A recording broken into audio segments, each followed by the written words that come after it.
Utiliser des ordinateurs pour comprendre l'intelligence humaine, l'intelligence artificielle va au-delà de la capacité de cerveau humain.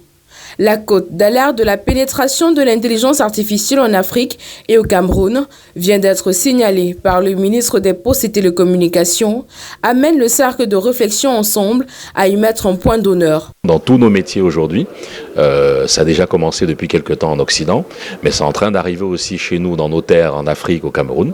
L'intelligence artificielle est dans nos métiers, les métiers de la bureautique, les métiers du marketing, du commerce, de la vente, de l'industriel, de l'agriculture. Dans un monde concurrentiel où la quête permanente de la productivité est activée, l'utilisation de l'intelligence artificielle devient incontournable. Le fameux débat problématique dans le monde de l'entrepreneuriat, c'est-à-dire que le rapport avec la productivité, le rapport avec la compétitivité. Aujourd'hui, avec les outils de l'IA, on a parlé notamment de ChatGPT, Copilot de Microsoft, Gemini et Canva, etc. Les utilisateurs de ces différents outils de l'IA sont des utilisateurs qui sauront répondre de manière favorable aux attentes de l'environnement professionnel.